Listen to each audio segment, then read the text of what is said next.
Boa noite, sejam bem-vindos a mais um Bebado Cast. Apresentação aqui, Ivan Siqueira, meu grande amigo. Guilherme Vieira. Isso aí, meu irmão. Tamo junto, irmãozão. Mais um programa aí juntos. abençoado aí. Isso aí.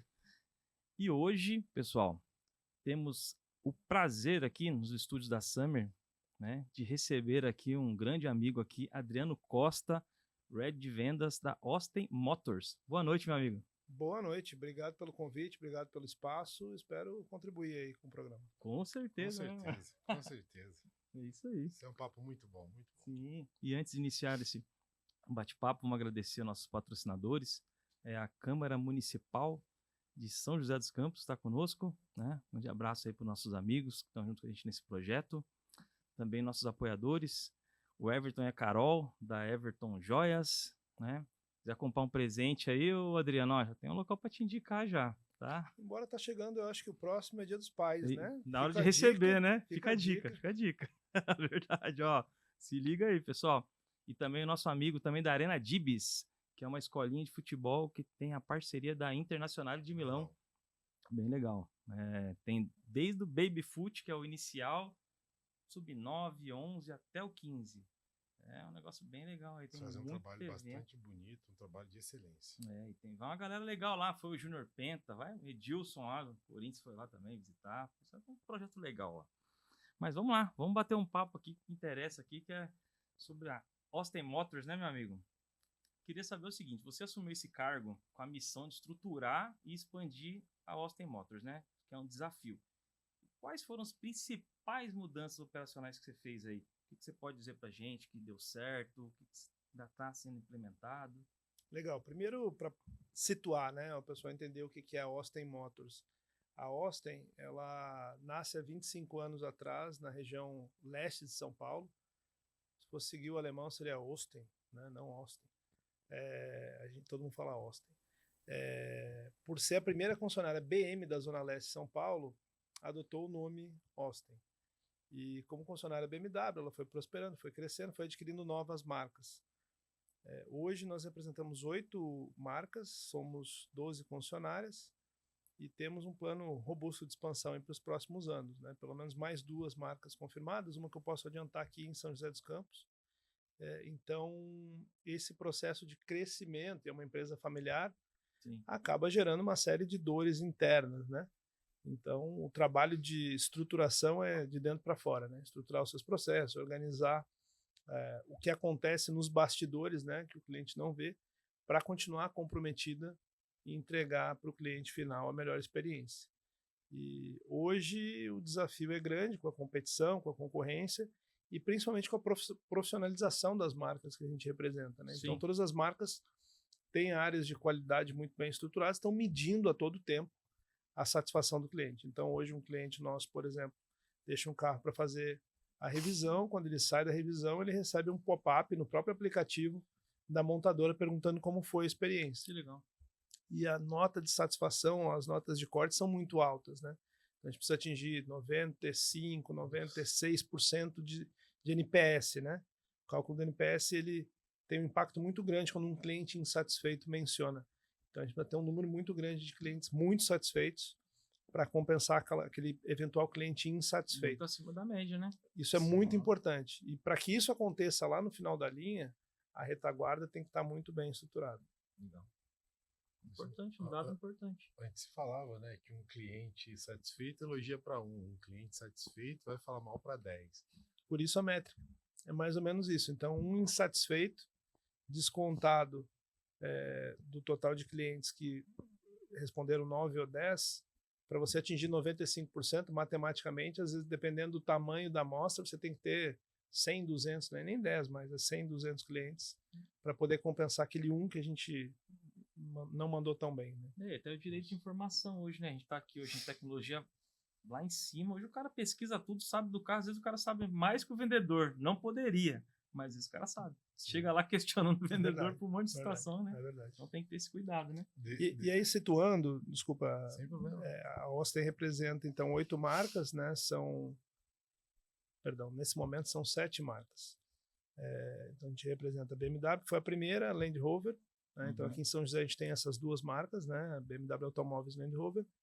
Jeep, Ram, BYD, que é a mais nova marca até então, e aí 2 marcas de motocicletas, que é a BMW Motorrad e a Triumph. Aí eu falei que tinha uma novidade para São José, ainda esse ano a gente inaugura uma concessionária da Kawasaki, então a nossa terceira marca de motocicletas, né? Adriano, a BYD traz a inovação assim, para o mercado brasileiro dos carros elétricos. E nesse ponto eu tenho 2 perguntas para você falando desse mercado elétrico. Hoje, a BYD responde por um volume considerável de vendas para você e qual foi a estratégia para promover um crescimento expressivo do produto BYD na Austin? Na verdade, assim, para a Austin, a BYD trouxe um crescimento muito rápido e exponencial, né? A Austin era muito posicionada nas marcas de luxo e o que tinha, vamos dizer assim, nesse mesmo segmento seria a Jeep, que teve um certo reposicionamento nos últimos anos, né? Sim, trazendo carros de maior volume, como o Renegade, por exemplo, e expandindo o volume, né? A própria Ram, né, com o lançamento da Rampage, explode o volume. Então, para a Austin, essa reorganização se dá pela necessidade de crescer as entregas, né? Então, mais área de estoque, mais área de preparação, mais gente para fazer preparação, mais gente para fazer pós-venda, mais gente para faturamento. Sim. Então, o que antes era uma concessionária aqui, e passa a ser um grupo, agora é um grupo que vende com bastante volume. Então, a gente teve que se adequar justamente para isso, para entregar mais volume. A BYD surpreende a própria rede de concessionárias, né? Quando ela estrutura a rede no Brasil, 2023, acho que foi a primeira concessionária. O tamanho dos showrooms, vocês podem observar, muitas concessionárias que abriram em determinada cidade já estão mudando de endereço. Porque aquela concessionária que foi concebida em 2024 já não atende 2025, não vai atender 2026, 2027. Então já tem esses movimentos, né? Nós próprios já começamos a fazer esse movimento. Santos, a gente atrasou um pouquinho a nossa inauguração, porque no meio do projeto nós expandimos o projeto, e aí já inauguramos, né? São Paulo, que a gente inaugurou em março do ano passado, eu creio que até a virada do ano já está mudando de endereço também para uma operação maior. Aí a BYD, ela vem muito agressiva no mercado, muito, né? Muito agressiva mesmo, né? Os carros, a gente vê a linha deles, assim, uma linha muito, assim, eles têm a linha premium, mas ele tem básico, só que assim, parece que não muda nada, você não consegue identificar que é o básico e é o premium, assim. O que assusta, principalmente na BYD, assusta no sentido positivo do ponto de vista do cliente e do ponto de vista do investidor, né, do concessionário, positivamente, é a velocidade de criar tecnologia. Sim. A velocidade que eles desenvolvem produtos, ou melhoram os produtos e trazem inovação, isso é assustador. Um exemplo, o BYD Shark, né, a picape foi lançada maio do ano passado. Esse carro, entre ser concebido o projeto e posto dentro das concessionárias aqui no Brasil, foram 14 meses. Nossa. A indústria automobilística está acostumada a fazer isso em 5 anos. Um projeto, desde a concepção, passar por clínica, colocar, testar, lançar, homologar, chegar na ponta para o cliente, rodar com o carro, está falando de alguns anos, na média, né, da indústria tradicional. A BYD consegue fazer isso em 1 ano e pouco. Então, tem outros lançamentos que estão por vir aí mais para frente que são em ritmo mais ou menos assim, né? Recentemente eu tive a oportunidade de ir até Xangai para participar lá do salão e olhando assim os lançamentos, né? BYD com 4 stands, né? Com suas marcas lá, suas divisões, sai do stand, 1, 2, 3, não, fui em 3 stands, né? Denza, não, 4 stands, Denza, FCBAO, que é a Feng Shanbao, a Yangwang e por último a BYD propriamente dita, né? Chega aqui, 3 lançamentos, vem para cá mais 2 lançamentos, vem para cá mais 3 lançamentos, chega na BYD, lançaram 8 carros, um atrás do outro, assim, já modelos diferentes, né? E, cara, não dá nem tempo de decorar toda o que está acontecendo aqui. Então essa velocidade de desenvolvimento de tecnologia que é disruptivo, né? No mercado. Isso assusta um pouco quando a gente vê. Não, imagina, a gente conceber uma concessionária, daqui a pouco mudar de endereço, porque aquela concessionária não suporta mais o número de modelos. Sim. E a gente fica no mercado brasileiro que lança um carro, leva anos para poder lançar um outro. Às vezes, uma atualização daquele modelo de carro já custa assim, um tempo. Caramba, né? Nós inauguramos a concessionária, como eu falei, 31 de março de 24. Sim. E ela tinha espaço para, oficialmente, acho que 6 modelos. A gente acaba acomodando, colocando 8 lá. Eu tenho 14 modelos diferentes. Cara, E não vai servir para funcionário do ano que vem, que deve chegar em 20 modelos. Não deixa de ser uma métrica muito boa de crescimento, né? Sem dúvida. Você sentir assim, olha, não, agora eu preciso de mais espaço. É uma sensação de expansão maravilhosa, né? Sem dúvida. e aí você está falando essa questão desse impulsionamento, esse aumento de carros, assim, a gente pensa na questão, como é que você consegue manter o foco, né, com a sua equipe, porque tem que vender isso daí. Isso aí tem que sair. Né? Então, assim, como vocês conseguem montar uma estratégia? Porque assim, o mercado de vocês da Austin é muito agressivo. Por isso vocês têm muitas marcas envolvidas. Né? E até para não gerar tipo um desconforto. O A eu vendo, o B eu não vendo tanto, C pouquinho, não. Vocês são agressivos com todas as marcas que a gente percebe. E assim, como é que é essa questão, esse dentro da casa, esse trabalho fechadinho lá para poder fazer isso tudo acontecer? Tem que ter equipe, né? Tem que formar equipe. Vocês estiveram com o Alexandre aqui Sim, semana passada. Sim. E o Alexandre é especialista no negócio de motos, né? Ele estruturou uma equipe de gestores abaixo dele. Tem um cara que vive, acorda, dorme pensando como que vai vender BMW Motorrad, que é o Guilherme. Tem um cara que acorda, dorme, que é o Luizão, para vender motocicleta da Triumph. Na Operação de Santos é a mesma coisa. Então tem que formar equipe. Né? Tem que ter a pessoa que é extremamente dedicada àquilo ali. Na minha posição, eu não posso, por exemplo, ser o especialista de produto, o especialista de preço. Se eu colocar as 8 marcas ali que eu citei 7, eu já estou com 8, porque já estou pensando na outra que a gente vai inaugurar. Mas colocar lá as 8 marcas agora, né? Todos os modelos que tem, as variações, os preços. Imagina se eu vou estar atento à política comercial. Sim. E tal. E é bem comum, às vezes um cliente amigo meu, alguém próximo, faz quando naquele modelo lá? Deixa eu catar aqui, peraí, qual que é a versão? Adriano, me ajuda aqui. Preciso me atualizar, porque são 7, 8 políticas comerciais que mudam aí quase todo dia. Né? E é legal que eu vejo que vocês têm uma nomenclatura diferente do comércio no geral. É executivo de venda, né? Tem um status diferente. Isso aí para o cliente é legal. Vou conversar com o executivo de vendas daquela marca ali. O cara se sente mais importante, assim. Parece que ele realmente vai falar com alguém que tem entendimento do assunto. Não falando mal que o vendedor não saiba, mas quando você tem uma nomenclatura mais encorpada, parece que isso aí dá um status diferente. A pessoa sente um pouco mais de confiança. Não sei se pode ser bobeira da minha parte, mas eu penso assim. Eu acho que o cara se sente mais à vontade. Não vamos nem voltar muito para o passado, porque nós 3 aqui somos jovens. Né? Vamos pensar num passado recente aí. De 2018 para cá, alguém tem ideia de quantos SUVs foram lançados no Brasil? Se a gente pegar só o segmento aqui que a gente citou, vamos pegar aí Jeep, que a gente representa, a Jeep BYD, né? Concorrentes do Compass, tem 55 novos modelos nos últimos 5, 6 anos aí. Nesse segundo semestre agora, de 2025, serão lançados 55 novos modelos, que nem uma matéria que eu vi há pouco, acho que foi o Autosport publicou. Conheço 55 novos modelos que serão lançados no Brasil agora no segundo semestre.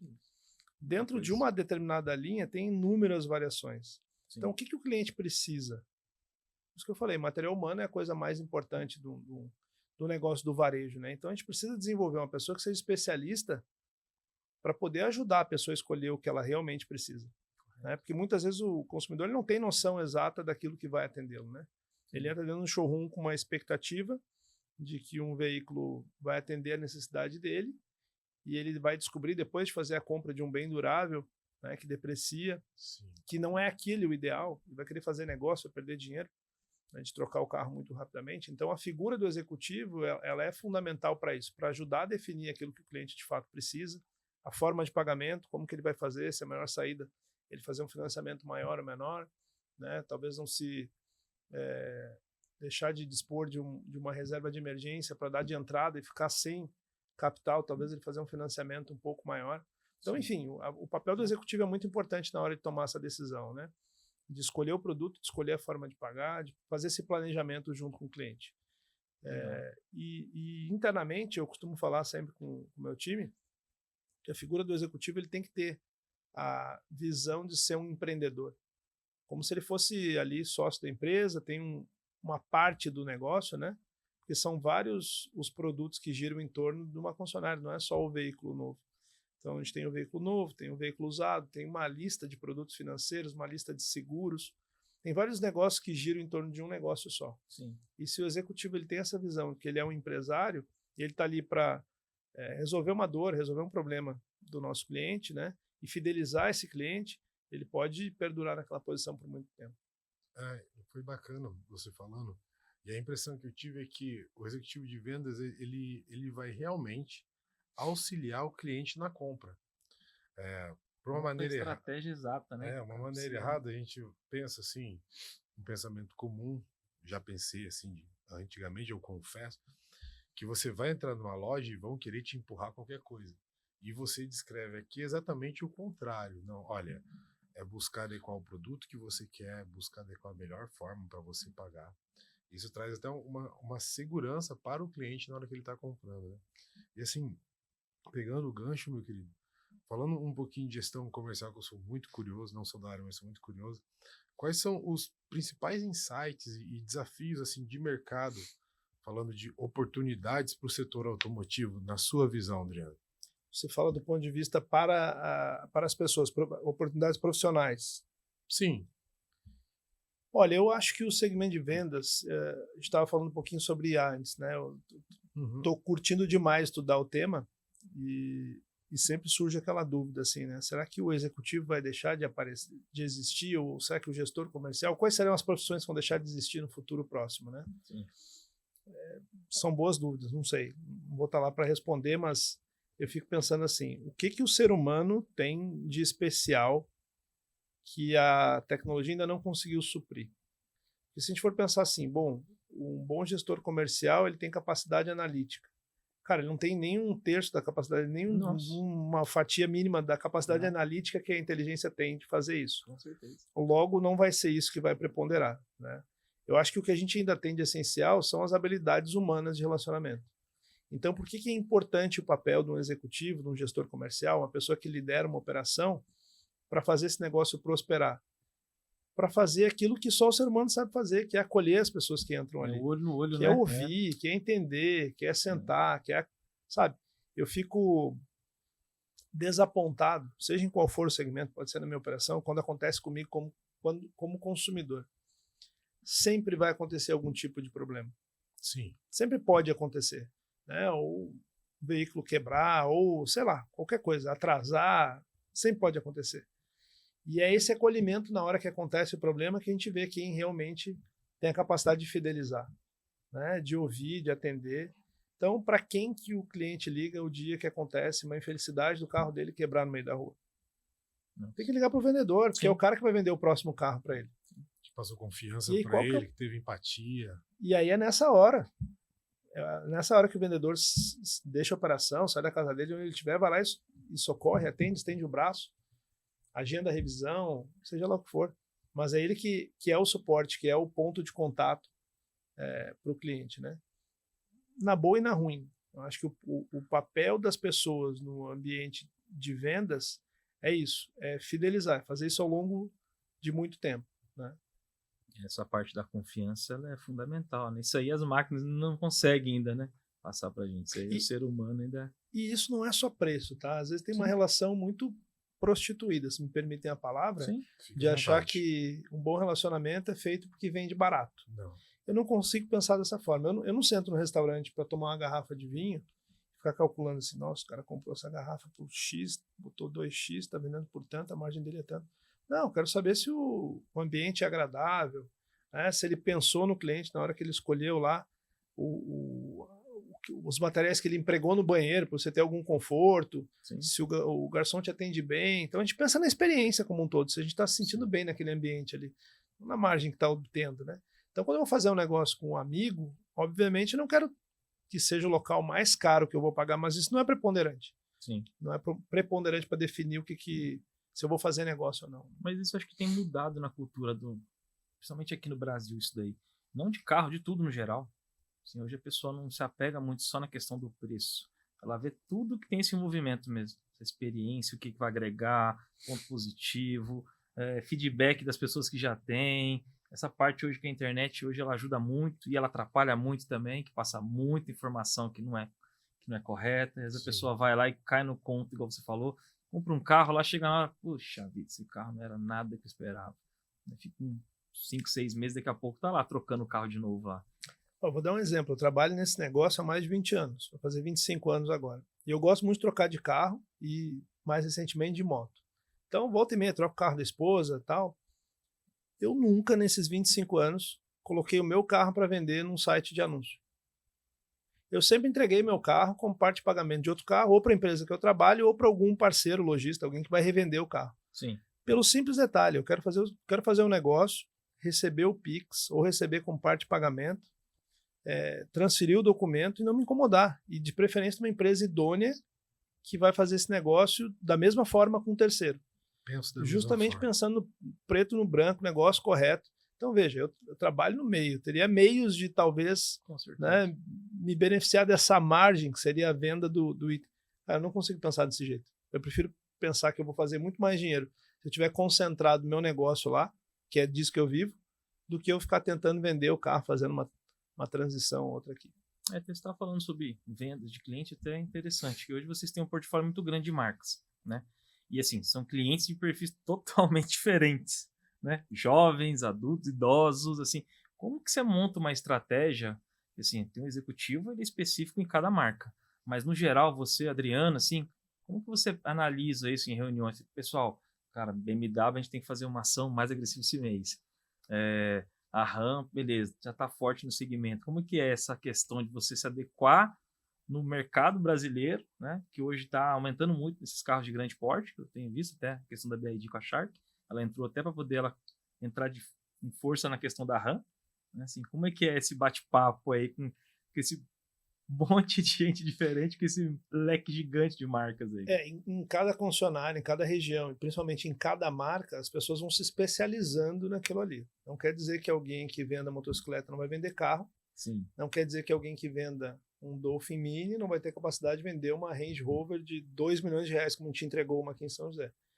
As pessoas são treináveis, né? Eu sempre acredito nisso, elas podem ser desenvolvidas para tal. Mas, de fato, se você pegar um executivo hoje que está acostumado a vender o Dolphin Mini e posicionar ele para vender o Range Rover, ele vai ter dificuldade. Ele não vai conseguir converter as vendas. Porque os gatilhos que fazem as pessoas fazer o negócio são completamente diferentes. Sim.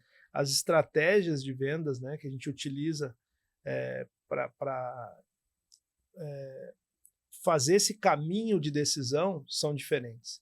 Então, vou pegar um exemplo. A pessoa que compra um carro de 100 mil reais, geralmente, né, ela é assalariada. Então, ela faz uma conta de cálculo mensal de prestação. Aquela prestação lá de R$ 1.200 cabe ou não cabe no orçamento. Basicamente, sim, o raciocínio é esse. Sim. Então, o vendedor ele é treinado para pensar com esse orçamento daquele cliente. Quando a gente vai conversar com um empresário que compra um carro de 2 milhões de reais, sim, a gente tem, por exemplo, plano de financiamento sem entrada em 3 parcelas anuais. Então, são um carnê com 3 boletos para 12, 24, 36. Pô, mas como que existe isso? Pô, o empresário, às vezes, não quer descapitalizar, ele está contando com a retirada anual que ele vai fazer da empresa dele, então ele faz um plano lá de 3 parcelas. Pegando um exemplo aqui, ou um produtor rural que recebe um carnê lá com parcelas intermediárias semestrais, ou só com parcelas semestrais. Mas é legal isso aí. Então, são situações completamente diferentes. Se você for explicar isso para um executivo que está acostumado a vender, sim, parcela de R$ 1.200, primeiro que ele vai olhar aquele boleto, vai ficar tão apavorado que ele não vai acreditar naquilo, não vai conseguir transmitir confiança para o cliente desse porte, entendeu? Então, tudo é treinamento. Eu peguei um exemplo aqui do financiamento, forma de pagamento, mas tudo é treinamento. A gente vai desenvolvendo essas pessoas para aqueles gatilhos que de fato funcionam, né? Mas, no fim, o negócio é feito de gente, de ser humano para ser humano. Quanto mais ele especializa em tratar bem, em cuidar. Eu acho que o geral se quiser, tipo, experiência acho que é a mesma. Comprando um Mini, acho que a experiência é a mesma. O que agrega o que toda aquela questão que vai ter por trás. O cara vai gastar 2 milhões, vai chama o cara para bater um papo, é uma questão totalmente diferente, né? Vai chamar o Guilherme para comprar um carro de 200 mil, né, Guilherme? Senta aqui, toma um café e já fechamos. Vamos conversar. Então, aí vai pegar meu amigo Vitinho para comprar o carro de 2 milhões, tem que chamar ele para jantar, tem que bater um papo. E sabe que o sucesso nisso aí está num monte de detalhezinho pequeno? Sim.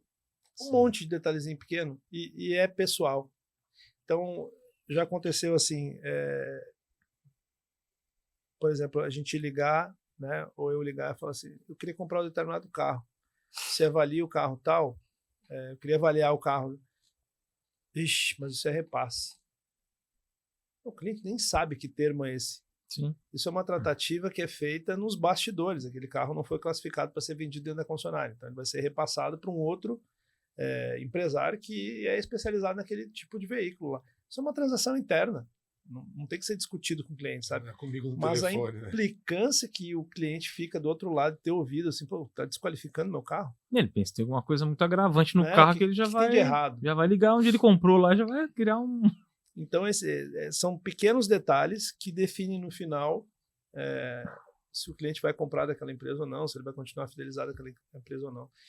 Eu ouvi, por exemplo, de um cliente um feedback recentemente, né, um detalhe também. O cliente comprou um carro nosso, carro caro, carro blindado, gastou R$1 milhão, usado. Aí ligou para o vendedor e falou assim, olha, eu estou sentindo aqui um ruído, que carro blindado é normal, porque a gente desmonta, o blindador desmonta o carro inteiro e monta tudo de novo. Estou sentindo um ruído aqui e tal. E o vendedor falou para ele, você vai ter que ligar na blindadora. Aí ele gastou R$1 milhão, pega o telefone e liga na blindadora, vai na empresa do cara, busca o carro, leva o carro lá. Sim. Sabe? Esse tato acho é que é esse detalhe que falta. Às vezes é um detalhe pequeno, mas que pode colocar tudo a perder. Né? Sim. Esse cliente não vai ficar desgostoso e, como você colocou, a maneira que a gente recebe o contato impacta muito, né? Exato. Como isso chega. E assim, Adriano, falando de vendas, dos clientes como cliente, quais são as inovações tecnológicas que têm maior impacto na jornada do cliente até o momento? A gente tem aí inteligência artificial, o showroom, que eu acho, o físico eu acho maravilhoso. Tem o showroom virtual, que até com pandemia acabou se popularizando mais, a gente não podia sair de casa. Mas hoje, qual que tem maior impacto nessa jornada, na tua opinião? Sabe, eu acho que um desafio que ninguém conseguiu resolver ainda, posso falar porque eu já tive a oportunidade de trabalhar em quase todos os estados do Brasil, trabalhei em alguns grupos, trabalhei em montadora, e nesse segmento alto, ainda não vi uma solução excelente para montar um CRM que funcione. A gente tem algumas camadas, né?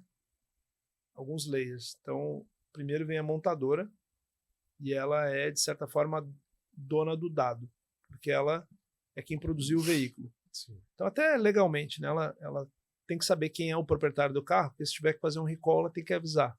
Sim. A gente tem um intermediário ali, que é o concessionário. Esse concessionário também, ele tem a carteira, porque ele avisa da revisão que está vencendo, ele avisa de acessórios que chegaram, então ele também tem esse dado. E às vezes tem outros que giram em torno ali, por exemplo, pode ter um acessório que foi vendido por um terceiro, que faz parte do processo também.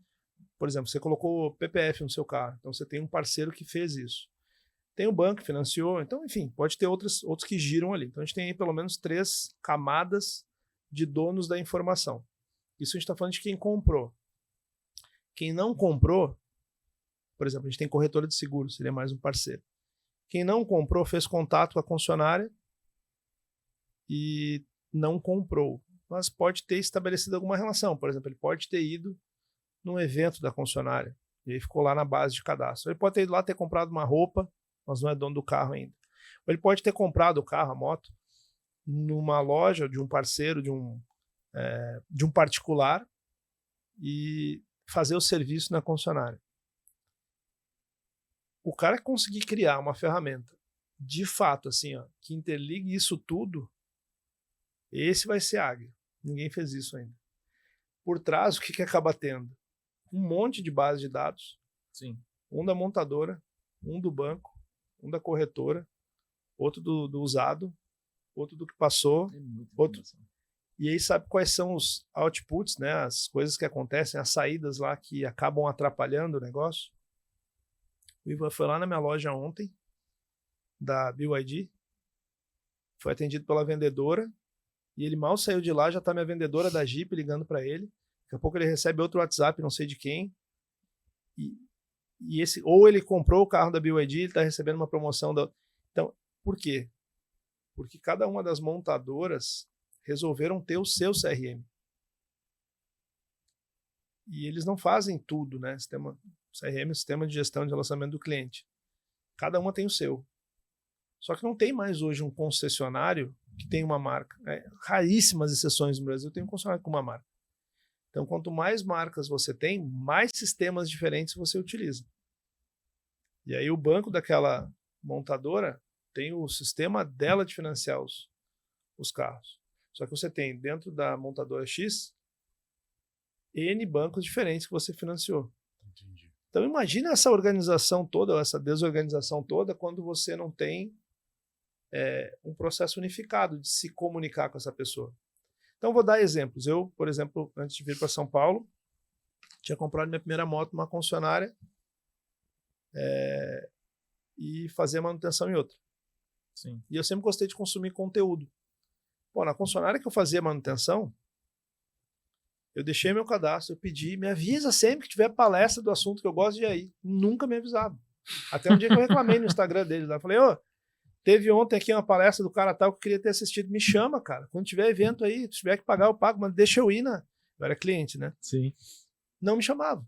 Você quer estar envolvido com a marca, né? Você quer Possivelmente saber. chamavam os clientes. Mas quem que é cliente?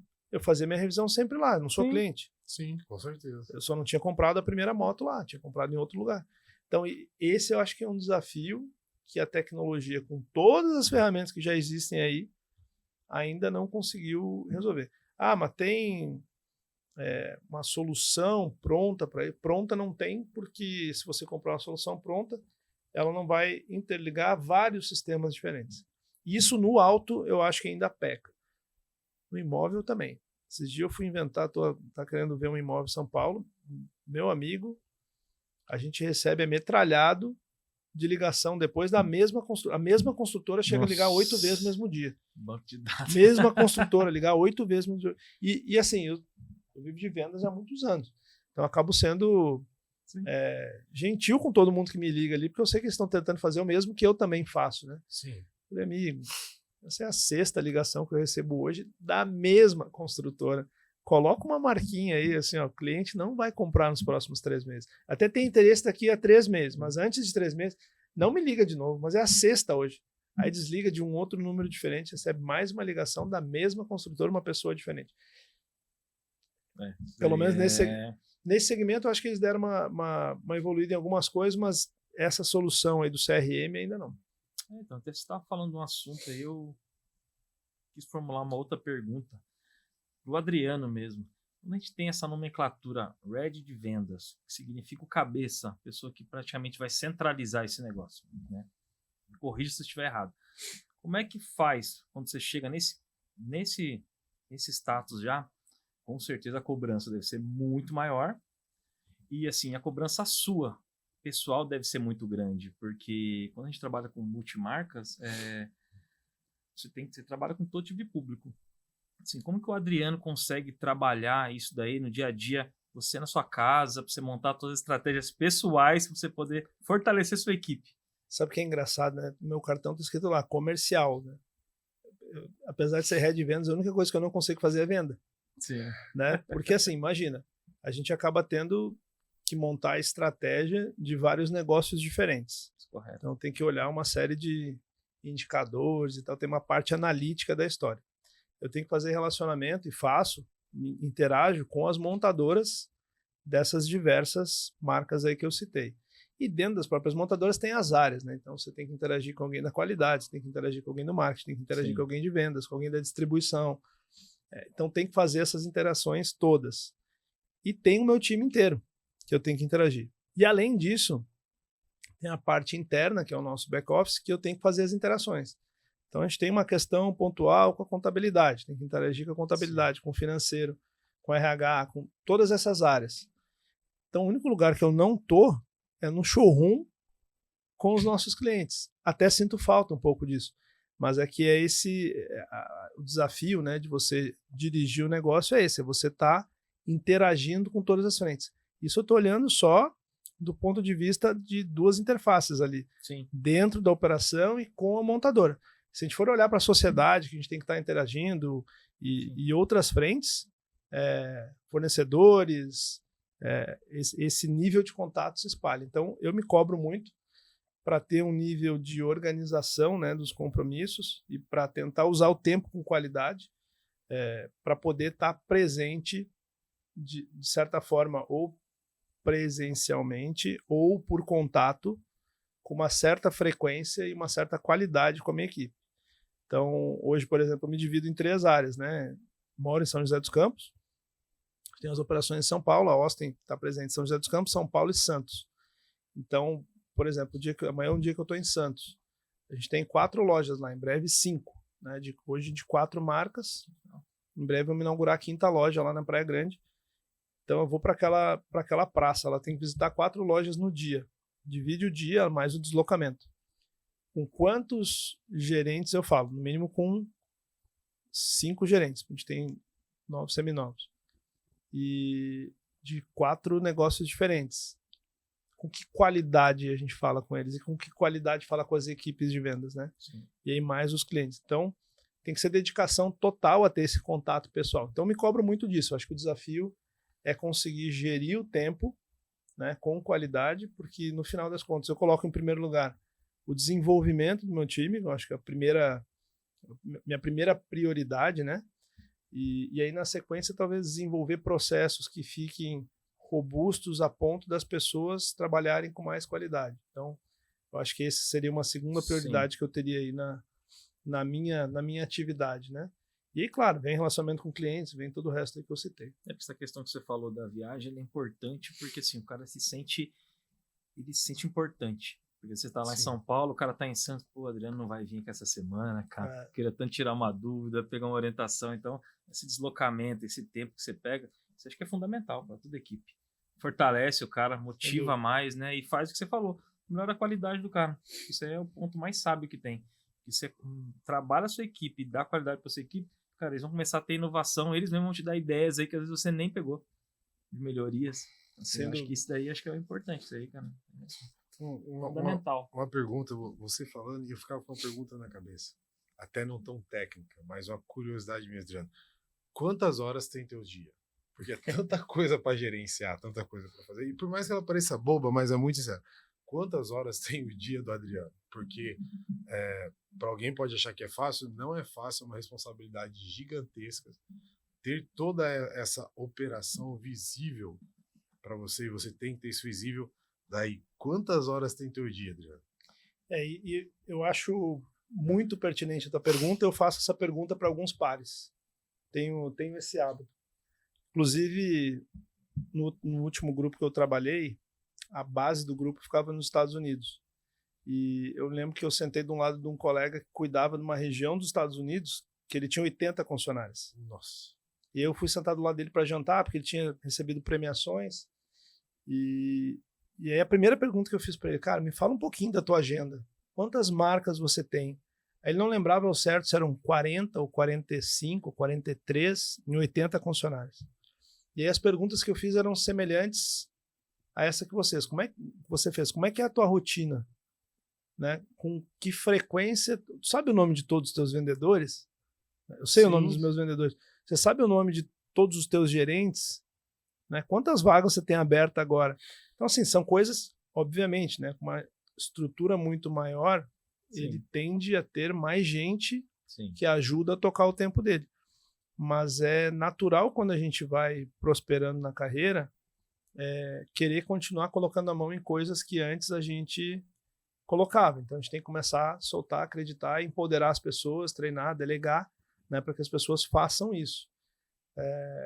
Então, por exemplo, vocês conversaram com a Lei aqui que toca o negócio de motos. O negócio de motos é muito redondinho, né? O índice de satisfação é alto, a rentabilidade é boa, o índice de troca é bom.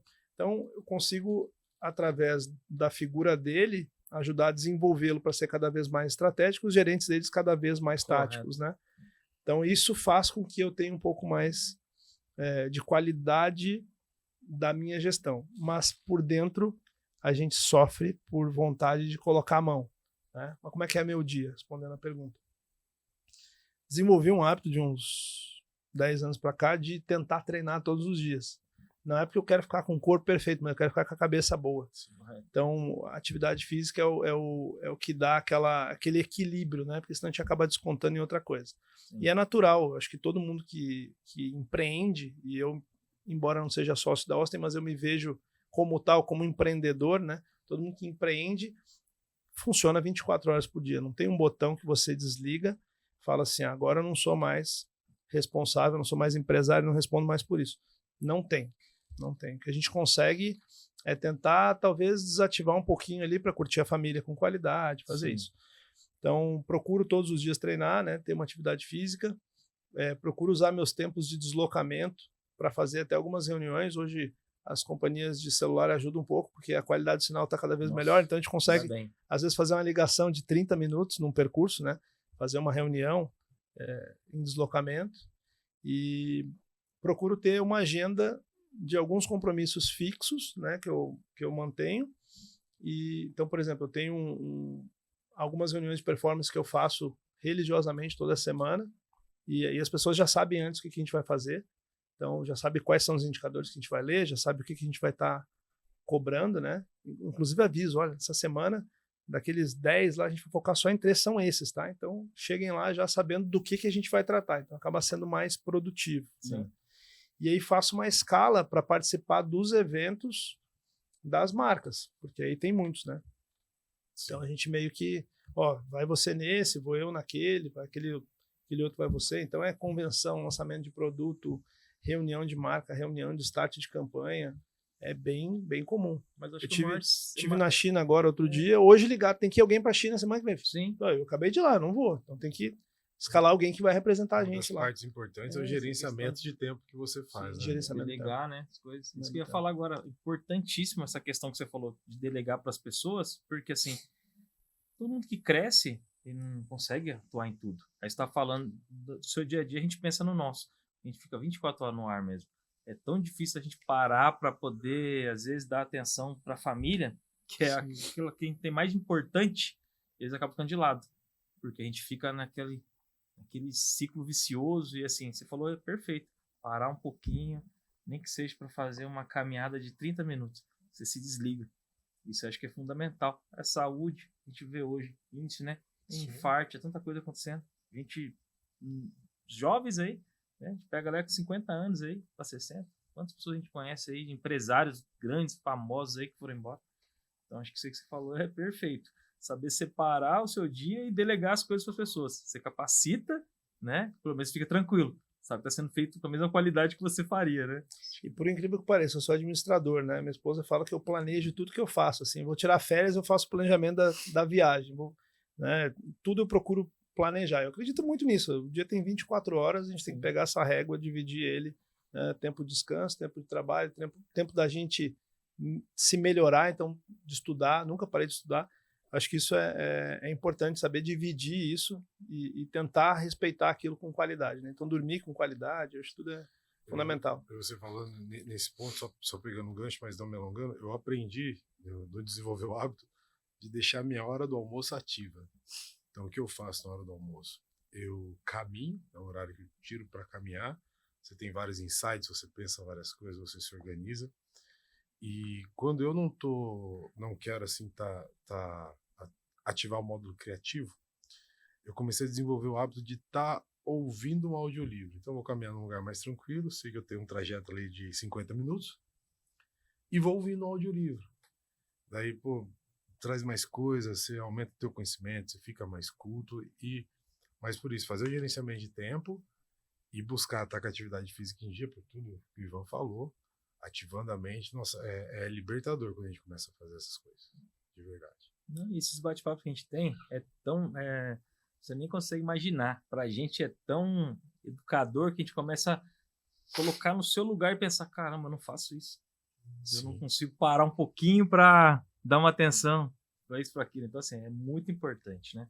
E assim, e falando do negócio, como que é a questão das metas que você tem hoje lá na Austin Motors, assim, do ano agora de 2026, 2027? Vocês têm já metas pré-estipuladas já, ou você aguarda o mercado que vem lá de fora de tendência? Como é que você cria essas metas? Assim, a gente cria algumas metas estratégicas que a empresa como um todo quer atingir e depois a gente busca desdobrar todas as metas na estrutura que estejam ligadas e façam sentido para aquela meta principal, né? Então, por exemplo, dentro da minha área eu desenvolvi lá 9 metas estratégicas para esse ano. Muito legal. Uma delas é reduzir a rotatividade. E aí tem um indicador, né, de quanto que a gente atingiu ano passado e para quanto que a gente aceita para esse ano. Essa é uma das metas que tem maior agressividade no indicador. Por que a gente precisa reduzir muito a rotatividade? Reduzir a rotatividade tem parte de responsabilidade da gente fazer um bom processo seletivo, tem parte de responsabilidade de outra área, da gente reter as pessoas, da gente dar o devido treinamento, tem uma série de motivos, né? Mas isso impacta diretamente na satisfação do cliente ou impacta diretamente na fidelização dos nossos clientes. Então, se a gente tem muita rotatividade, a gente não fideliza. Sim. Se a gente não fideliza, a gente não faz receita a longo prazo. Sim. A gente vende uma vez só. Então, tratar da questão da rotatividade é resolver uma dor que a longo prazo vai me trazer resultado. Então, a gente não olha para o resultado pura e simplesmente. A gente tem que procurar quais são as medidas de direção ali no meio do caminho que nos levam para aquele resultado final. Isso vai acabar sendo consequência. Então, colaboradores bem treinados, que ficam na empresa, que prosperam, né, que entregam uma experiência legal para o cliente, vão acabar entregando o resultado financeiro lá na frente. Então, as metas elas estão muito mais ligadas a esses pontos que vão nos levar à prosperidade da empresa, né, e a perenidade da empresa ao longo do tempo. Entendi. Aí mostra a questão do nível de excelência, quando você fala do NPC, níveis, tudo isso aí agrega, né? Acaba dando esse resultado que o cliente é o mais impactante, né? Sem dúvida. No final é o cara que, como disse esqueci o nome dele agora, Sam Walton, né? É o único cara que demite qualquer um dentro da empresa, né? Do faxineiro ao dono da empresa é o tal do cliente, né? Esse cara tem que ser satisfeito. Sim. Assim, Adriano, cara, o Ivan colocou uma coisa muito interessante. A gente sempre aprende muito com esses papos. Você conversar com o pessoal de administração e de negócio, a gente fica colocando realmente na cabeça do cara, nossa, seria legal eu adotar esse tipo de hábito para minha vida. E fazendo uma pergunta até pessoal, assim.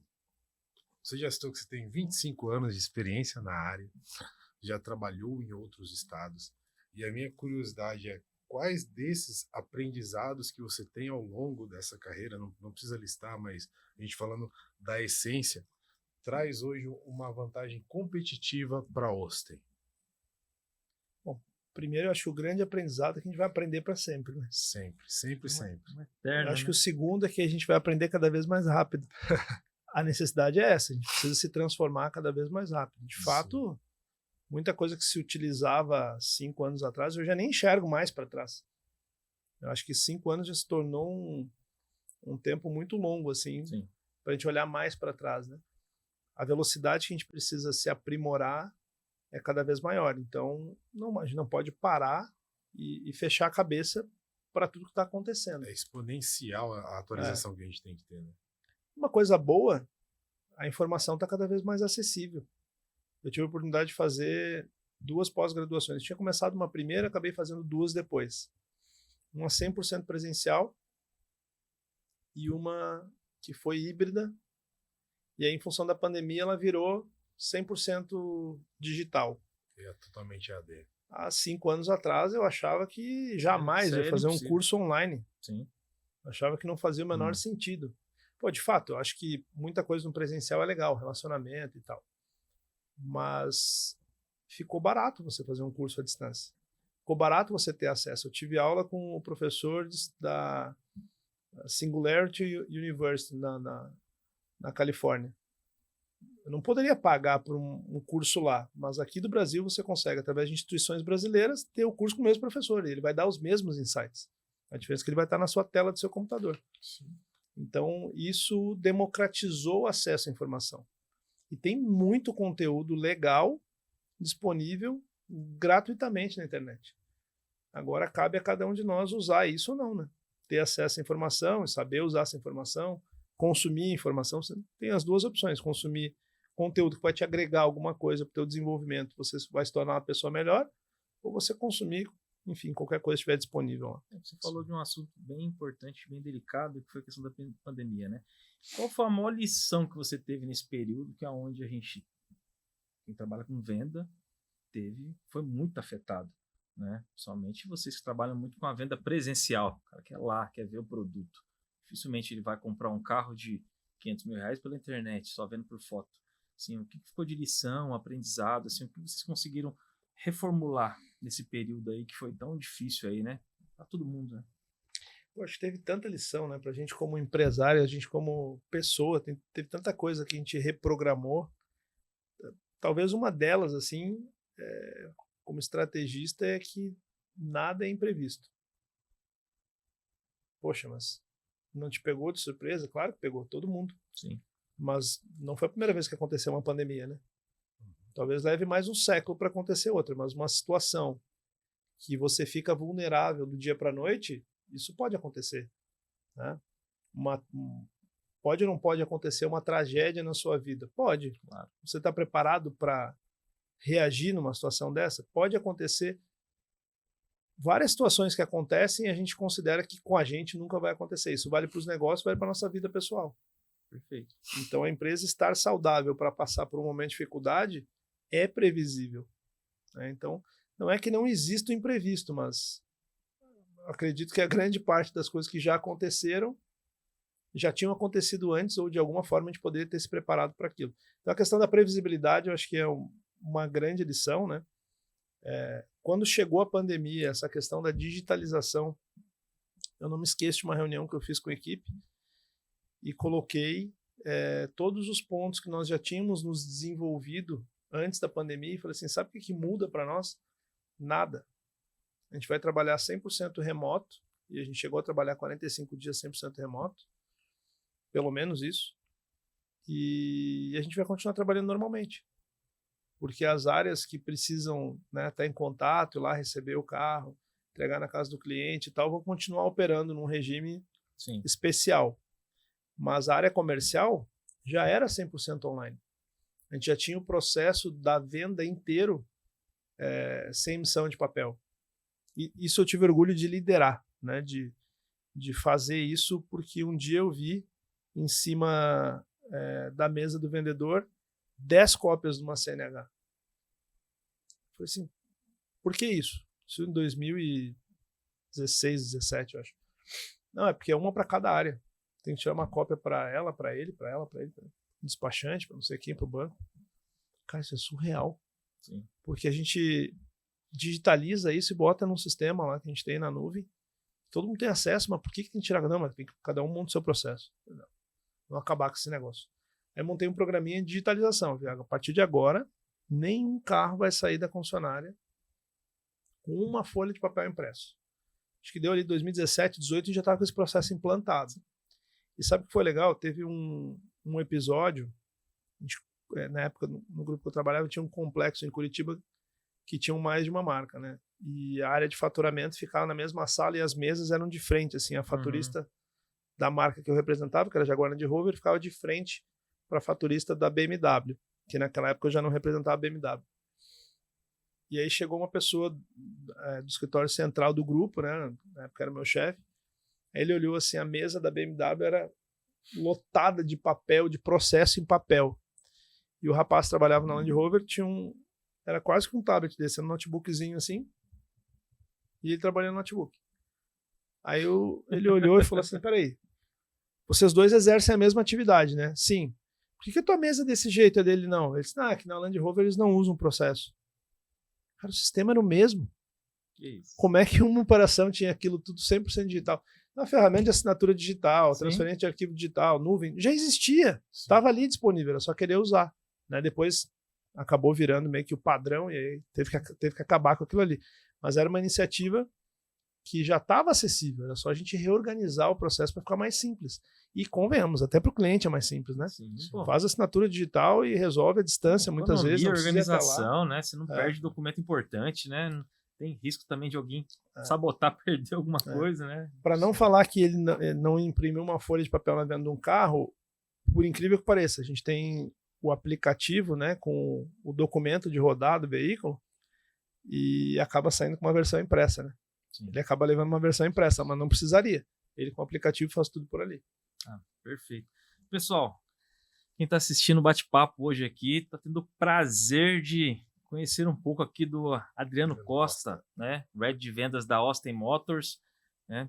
muita sabedoria, muito tempo aí de experiência aí, né? Mas continua sendo jovem, né? Somos todos jovens aqui, né? Sem dúvida. Queria que você falasse um pouquinho da origem, do estado que você veio, você mandar um abraço para sua família e a pergunta mais importante, por que a Austin Motors? Qual a diferença? O que ela faz diferente para o cliente? Qual o valor dela? Legal. Bom, eu nasci no Rio Grande do Sul, fiz a minha carreira no Brasilzão aí, tive a oportunidade de morar nas 5 regiões do país, em função desse negócio que eu tô.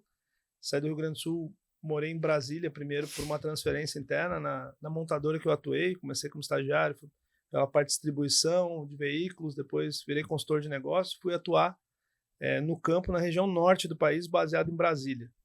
Então já foi uma transição interessante cultural, né? Sair do extremo sul do Rio Grande do Sul, do extremo sul do Brasil, e atuar no extremo norte do Brasil, né? Então essa diferença cultural me fez gostar muito, né? Me apaixonar por essa questão das diferenças que o Brasil tem. Então atuei centro-oeste, norte, a partir dessa oportunidade. Aí fui trabalhar na rede de distribuição. Saí da montadora, fui trabalhar em concessionária. Comecei no Pará, atendendo todo o estado, né? Foi minha primeira oportunidade, foi lá. Depois eu passei pelo Espírito Santo, por Santa Catarina.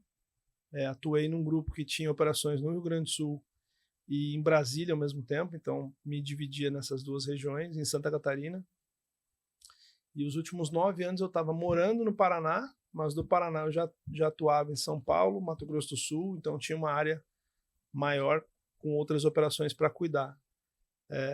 Então essa diversidade de regiões aí que eu atuei foi muito interessante. E veio me formando, né? Veio formando o profissional que eu sou. Legal.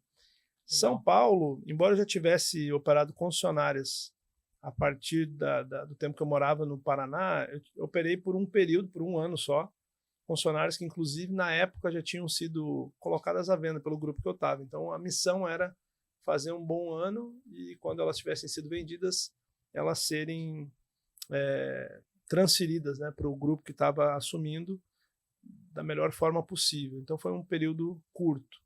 A competitividade, né, do mercado de São Paulo foi sempre algo que me atraiu. Então, quando eu fiz a minha última movimentação de carreira, foi nesse sentido. Estar onde o mercado é mais pujante, né? São Paulo, por si só, é maior do que muitos países, né? Tanto na indústria automotiva como uma região em si. Então, já estava no meu escopo me transferir em algum momento para cá. Legal. Então, pensando agora na Austin, né? Por que a Austin? É onde a gente se diferencia. Como eu falei, a Austin nasce em São Paulo há 25 anos, né? E hoje, há muito tempo já, ela é operada por uma família de origem japonesa, né? Então, a gente tem uma cultura muito forte no cuidado com as pessoas, no cuidado com as pessoas que estão dentro da empresa, no cuidado com as pessoas que giram em torno dos nossos negócios, né? Então, os nossos clientes, os nossos fornecedores. Então, a cultura omotenashi, né? Ela é muito difundida em todas as nossas relações. Então, a Austin é isso. A gente procura fazer negócios com pessoas que queiram, no futuro, procurar a gente de novo para fazer negócios. Fazer sempre de uma forma correta, né? Fazer de uma forma que encante os clientes. Então, eu posso garantir que talvez não vai ser na Austin que vai encontrar mais barato. Mas a gente vai fazer um negócio que vai fazer com que a pessoa faça com transparência, com confiança e continue fazendo negócio com a gente durante muitos anos. Então tem um detalhe até que o Ali passou, a experiência e a valorização do cliente é muito diferente, porque o dia de sábado não se faz venda. O cliente vai lá, tem um relacionamento, toma um café, bate um papo, tira ideias, né? Faz eventos, então isso aí é muito legal, porque a gente vê que não precisa vender, é um negócio, mas você cria-se uma rede, né? Torna-se uma família, né? Isso é muito legal, isso que ele falou. Especialmente no setor que ele atua, o negócio de 2 rodas, eu como apaixonado por moto, posso te dizer que final de semana a diversão é ir falar do assunto, né? E falar de moto. Então os motociclistas se reúnem para isso. E o que é legal, que a gente conquista a confiança das pessoas, é quando um amigo liga pro outro e fala assim, eu vou ligar pro Guilherme e fala assim, Guilherme, eu não sei que modelo você vai comprar comprar do Alê. Sabe? Meio que dá uma ordem, assim, então você vai comprar do Alê. Então é esse nível de relacionamento que a gente tem que desenvolver. Isso leva tempo, né? Tem de formar as pessoas para isso. Sim. Então, às vezes você perde uma venda para não perder um cliente, e isso no longo prazo faz a empresa continuar crescendo e prosperando. Legal. Meu amigo, foi um prazer, né, Guilherme? Prazer sua presença aqui. Com você aqui. Obrigado. Aulas de agradeço. como gerenciar algo com excelência, né, meu amigo? Inclusive uma dica de lançamento para quem quiser programar e entrar nesse métier, né? É isso aí. Legal. Obrigado pelo espaço. Tem Cara, um recado, uma coisa especial? Cara, Passar pro Adriano? eu só tenho a agradecer, Adriano. Como eu disse, é gostoso a gente fazer esse bate-papo pelas experiências que a gente acaba absorvendo. Então, obrigado por tudo que você dividiu com a gente, pelas aulas que foram dadas de coração. Te desejar sempre todo o sucesso e bênçãos do mundo, porque você merece, meu querido. De coração, muito obrigado. Muito obrigado. Eu agradeço, né, a disponibilidade. Eu sei que, como o Guilherme fez a pergunta, a gente sabe que o seu dia não tem 24 horas, tem muito mais. Então tá aqui, eu tenho certeza que foi uma mudança de rota aí. Então eu fico muito feliz aí por você estar aqui com a gente. Espero que seja o primeiro de muitos aí, a gente possa estar com vocês aí. É um prazer ouvir e aprender muitas técnicas aí e colocar também a dúvida nas cabeças, né, Guilherme? Chegar em casa agora, eu tenho que... Então, vamos separar um dia aí. Eu tô aqui, ó, faz tempo querendo correr, não consigo. Muito obrigado, meu amigo. Obrigado. E para você, pessoal, que acompanha o nosso canal, que gosta desse bate-papo, você que tem um negócio, que quer vir aqui sentar, contar sua história, né? A oportunidade está aí. Entre em contato conosco, né? Siga nossas redes sociais, né? Nos siga nas redes sociais, não perde tempo, vem para cá conversar com a gente. E o mais importante, siga a Austin Motors, né? Conheça o trabalho do Adriano, tem também aqui a Austin Group, né? Do nosso amigo Ale Marques aqui também, em São José dos Campos. Então, pessoal, quer comprar seu carro, quer tirar suas dúvidas aqui, tem pessoas altamente treinadas. Dá tempo só para dar uma organizada Claro, nisso por aí? favor, o tempo é Então, seu. A Austin Motors, que apareceu aqui atrás, é o nosso braço de concessionárias. Correto. Então, todas as nossas concessionárias Aqui, de tá. 2 e 4 rodas são a Austin Motors. A Austin Group seria o nosso grupo que tem outras empresas. Acabei não falando das outras empresas, mas entra no site lá que vai conhecer. Então, a gente está em outros segmentos aí também, construção, negócio de varejo, legal. Acelerador de startup, tem outros business aí que a Austin está inserida. Então, a Austin Motors é a divisão de concessionários. Então, se a pessoa, tipo, um outro empreendimento, se ela entrar no grupo lá, ela vai conseguir ver todo esse leque de informações. Vende outras coisas, até cosméticos e tal, games, tem uma série de outros negócios, né? Então, é um negócio de família. Ó. É. Um vai ver carro, a esposa vai...